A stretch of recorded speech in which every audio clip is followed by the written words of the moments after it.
Oh, summer's here and it's time to relax. Hold on, wait. Summer's here, but we've got work to do. Hi, we're Brandon and Megan Giggling, and we help people begin their personal growth journeys. This summer, we're bringing you the Summer Growth Series, 2 months of quick episodes packed with practical steps and advice you can use right now to jumpstart your growth journey. Already into personal development? Don't worry, there's plenty of good tips here for you too. You ready? This is the Fools in Love podcast.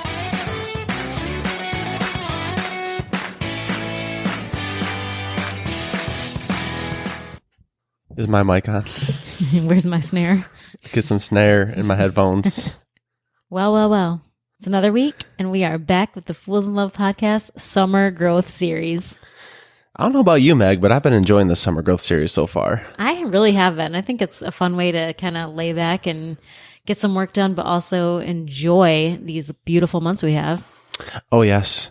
So if you haven't checked out our previous episodes, make sure to go back and check out this series. We've been just talking about a bunch of different ideas in personal growth. We're trying to give you really quick episodes. They're all around 15 minutes, and we're really just trying to give you some easy, tangible steps to make sure you're either starting your growth journey on the right foot or continuing on the path the right way.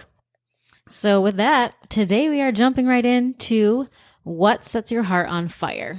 So what does that mean? What sets your heart on fire? Because I hear it kind of thrown out a lot, and it's like, what does that mean? What does that mean to you? To me, I think it means like what gives me the butterflies, like what really makes me feel like I'm living in my purpose, what excites me, what thrills me, what makes me feel more than just like the blah, mundane, everyday life kind of feelings. Yeah, no, I totally agree. I think for me, I really think about being energized, like being excited about something. I feel like, just to be real with y'all, it's very rare that I'm feeling overly excited about anything I have to do. And I don't know about y'all out there, but a lot of times I feel like I'm just going through the motions, going through the steps, and I don't ever really feel like you call it the butterfly feeling. Like I feel like, the warmth in my heart, like I feel just like ready to attack it, ready to get it. And as we all have talked about, motivation's fleeting, but it goes beyond motivation. It just goes, it's a feeling that you have when you know you're leaning into your purpose or the thing that you're meant to do. And that's when I use the term setting your heart on fire. And a lot of times we challenge people to find the thing that's going to set their heart on fire. Because if we're honest with ourselves, I think we all know what that is. But a lot of times we just have obstacles in the way to get to that point. I think one of the biggest obstacles is just that we're all kind of like in this daily grind. We're all just working not all of us clearly, but many of us are working the 9 to 5. We're just burning both ends of the candle every night. And it's just feeling hard, and it's feeling like we're just in the grind. Like there's just kind of this monotony to our lives. And that, I think, is where the fire just gets lost. Like maybe you never find it, or maybe you had it once, but because of just life and these jobs that we're working, when we are not living in our purpose, I feel like that's where that fire kind of just dies out. It just goes away. Right. And I think people, a lot of times, even if the job they're currently in or the thing they're doing right now is something they used to want to do, and they're like, I just wish I had the magic back. I wish I felt those same feelings again. I think, like you said, you just get caught in that cycle, that never-ending cycle and the grind, and you're just like working for the weekend type attitude, and you get almost worn down by that. Like, the world does a really good job at just pounding you down. Everyone, I won't say everyone, I don't want to categorize everyone this way, but a lot of people are okay just being okay, just living, surviving. Like a lot of times when you talk to people out in the world, I do at least, they seem to always want to talk to me. They're just kind of surviving, they're not really thriving. And I think a lot of it too is when I think about setting my heart on fire, like when I was a kid, I feel like there was all kinds of times when I would feel really good about things. I'd get excited about things, and the world kind of wore me down over time. And now like I'm an adult. And so I feel like as an adult, I have so many responsibilities. I have so many things that I have to do. And so what do you mean by like setting your heart on fire? Because I'm just trying to, keep my tiny humans alive. I'm trying to, be a good husband to you. I'm trying to be a good boss to my employees. I'm fill in the blank for what I'm trying to do. But that a lot of times comes in the way of what I'm trying to do from day to day. And setting my heart on fire is never something that kind of comes into my subconscious. Yep. And another thing is, like, at least for me, maybe not for you, but you can tell me, if I'm being honest, I think I'm scared of really letting my heart be set on fire too much, because that would mean I have to disrupt pretty much everything about our lives. For me to really lean into my heart being set on fire, it's not exactly what we're living today. So there would be a lot of big changes. Yeah, I know. And that's the thing, like fear of change. Like, we're all creatures of habit. We all try to, even if we're unaware of it, like I think about, you're driving to work every day and you drive the same way every day. And then someone like is blocking that way and you have to go a different way. Like, how annoyed are you?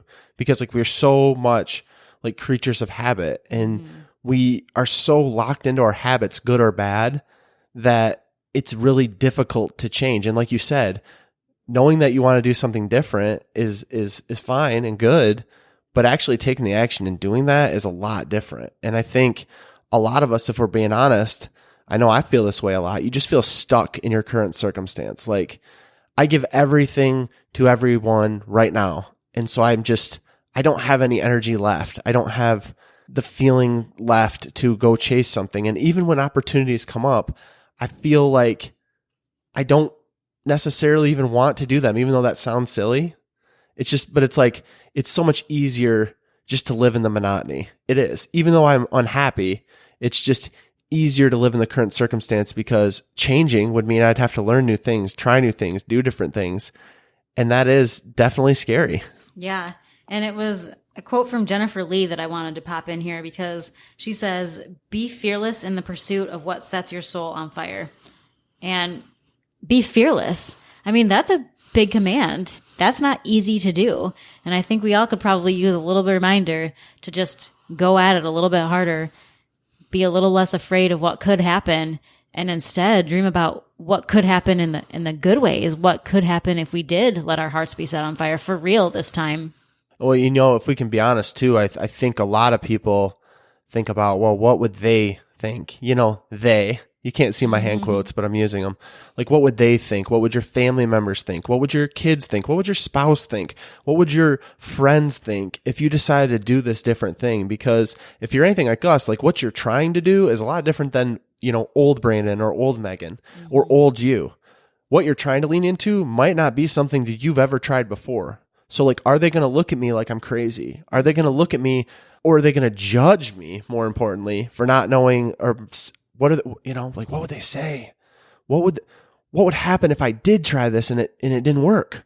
Then I'd fail, and then how embarrassed would I be if people were judging me out there? And we all get stuck in that pattern because we are really good at ignoring our hearts, ignoring what we feel deep down in our soul for what we should be doing because of the what ifs. We all play the what if game. And it's a dangerous game to be in, because you're filling in the blanks for something that you have no idea what the result will be. You don't, because you haven't tried it. Yeah, it goes back to that fear idea for sure. And even when you start to live with your heart being on fire, when you are set on fire, I think there can even be times during that time when you still lose the motivation, or the magic kind of fades a little bit. I know that we have personally experienced that. We'll know that this podcast is something we're meant to be doing right now. And maybe it's because this podcast is what we're meant to be doing, or maybe it's because this podcast is a stepping stone to what's next. But either way, we feel very confident that we're supposed to be in this moment, and this is setting our hearts on fire. So then why do we sometimes have such a struggle to get this podcast done? Why does sometimes we sit here what are we going to talk about? And there's just these moments where motivation is hard to come by, and ideas and creativity are hard to come by. And I think when we're talking about that, it's just how, my question really is, how do we get from okay, yes, I know that this is what I'm supposed to be doing, but I'm struggling. So how do I push past that? If you know that this is where you're supposed to be, then why is it still a struggle sometimes? I don't know. Yeah, I think a perfect example. And it's funny that you brought that up because I was thinking about like, we've had the opportunity through this podcast to meet some really incredible people. I mean, let's just be real. I'm not trying to toot our own horn, but we've had a chance to talk to really amazing people, far smarter than us, who I would have never dreamed when I started this podcast that I'd even be able to share any kind of conversation with any of these people. Or even form word, like even having the ability to just form words around them, like almost like, what is that called when you're like when you are around a celebrity, even though these people aren't celebrities? Right. Well, you're out. There's like a complete loss of words because like the reality is, with celebrity or not, I mean, they're people we look up to in the space. They're people that were taking like their mission and striving to have our own voice out there in the realm of these people. But as excited as I am when we get these people, when we book these people, when they agree to come on, I find myself a lot of times just dreading it. I'm like, I don't know. I don't even, I'll be so happy when this is over. I'll be so happy because I can't think about what I even want to talk about. And I'm just stressed and I want to make sure the technology is working and whatever. And we had a guest on recently and I literally dreaded it for weeks. We had to reschedule. We had to do different things. And I was just like, oh, I just want this to be done. Mm-hmm. And the craziest part about that is we had the day of the interview comes. I'm so stressed out. My stomach's hurting. I'm just like, oh, I just don't want to do this. I just want it to be over. Like I'm literally dreading it. And it wasn't even like a nervous thing. Like it wasn't even like it wasn't like I'm too embarrassed or I don't know how to say the words. It was just like an overall dread. I don't know why. It's just something, it's really, you know what it is? It's just something else I had to do that day. And I put it in that list, even though it's something that is so good for me and good for my soul. I didn't want to do it. It would have been easier for me if it wasn't on my schedule and I didn't have to think about it and then I'd live in my monotony. It's just that. So anyway, the interview comes, long story short, we have the best conversation we had with a guest in a long time. I kid you not, guys, we hang up the call with them and we're just like lit up. You could see it in our eyes. You could see it in our expression. Me and Meg are high-fiving. We're like, that went great. We absolutely love that. I mean, we were like flying high. Like we were pumped. And we weren't just flying high that day. We were flying high for days. And every time it happens, y'all, every time we get done, and I'm like, this is what we're meant to do. This is what I'm meant to do. This is where we're supposed to be. And these are the people we're supposed to be talking to. And this is the mission we're supposed to be on. And this is who we're supposed to help. So why was it so dreadful in that moment? And the thing is, the best advice I can give is you just have to remind yourself of the feeling you get when you know you're leaning into your purpose, when you know you're leaning into something that you're meant to do, because you will feel that. You will feel that deep down. But I think on the other side, we're so good at repressing those feelings because we feel like, well, we felt it and it's a minor high, it's a short high, but we all had those highs. And then you come down from it. You come back down to earth, as they say, and then you go right back into what you were doing before. Yeah. So I guess this week, we really want you to be focusing on, are you living in search of what sets your heart on fire? Like, are you really living in a way that you're going to discover who you are and what you're meant to be doing and what really truly lights you up? So just a couple practical things we wanted to talk about. I think one of the best ways to really figure out if your heart is going to be set on fire and if you're living into that is just to try new things. Like if you're trying new things, then those ideas and those things are going to introduce you to other things. And maybe it's going to open your heart to either what is currently already working for you or something better for you that's really going to light you up. Right. And if you're in a place where you're not being lit up, that's exactly what you need to do, because clearly what you're doing hasn't been working. Mm-hmm. We've been in that stage. No judgment here. I mean, there's been plenty of times where it's like what we're doing clearly is not what we're supposed to be doing forever. Like this will not work. We will not sustain this. This is not what I want to do. And when I talk to someone new, read something new, try something new, my brain starts firing in new ways. And I'm like, oh man, like not even if I don't necessarily do something with that, but it like opens my eyes to something over here that I didn't see before because I introduced something new into my brain and allowed it to start thinking beyond the tunnel vision that it's currently in. Right. Getting rid of that boredom is just really a way to help you kind of get clarity on this whole concept. Another thing that we've been doing is trying to reflect on just what used to light us up in the past. Like what did we like to do as kids or as teenagers when we were younger, and figuring out if we could do more than that. So for example, when I was young, I loved reading American Girl books. And I know you out there. You're feeling me. American Girl books were the jam for like 90s and 80s girls, I promise you. And I loved reading them. I didn't have the doll. I wasn't cool enough, and there was no Target knockoff back in those days. But I was obsessed with them to the point where I started writing my own little book. It was called Meet Harmony, but I didn't spell Harmony like Harmony, right? Because Harmony was so cool that she got to end her name with IE. That's right, y'all. Did the I have a heart over it, though? I'm sure it did. And I began to write Meet Harmony. I don't know if that book still exists anywhere. I don't know how much I really got into it. But, I stapled my paper together and I illustrated the cover and I wrote the book. And I was pumped. And fast forward to me at however old I am. Am I 36? I never know how old I am. 35? Okay, I'm 35. That's how old I am. Fast forward to me at 35, and I still am super into reading and I'm super into writing.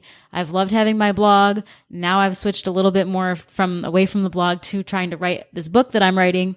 And that's what lights me up. And I know that because it lit me up when I was 8 and it still lights me up at 35. Right. So really it's looking at like, what did you enjoy at some point in your life? Even if you don't go back as far as being a kid, like what brings you joy? What excites you? What inspires you? Who inspires you? Who are the people that you look up to, and why do you look up to those people? Those are all just big questions to ask, but we ask you to sit with those a little bit today. Maybe sit with them a little bit this week. Give yourself time and write those things down, because those are the gold. Those are the crystal ball for what would lead you to a place where you might find something that sets your heart on fire. And so also looking at with that, like, what are you good at? What do you love to do? What would you do if you had today? If you had all day today, what would you do? And why would you do those things? And what could you use in that moment to figure out what you want to do? You have to reflect, y'all. That's the only way this will work. You have to reflect. But when you start to reflect, this is your firm warning for today, ignore that fictional ceiling that you've placed in your life. Because we all have one. Even if some have reached a little higher than others, there's a ceiling there that you're not letting yourself push past. Don't let that mess with what you're writing down on your paper. You let that thing fly and you hold nothing back. You don't even have to show that to anyone. That's for you. But don't set that fictional ceiling there and feel like you can't push any further, because you absolutely can. So just to round this whole episode out today, guys, we are never truly stuck. We can always, like Brandon was saying, we can create these fictional ceilings or these false prisons we have for ourselves and just get really into the why we can't do what we were placed here on this earth to do.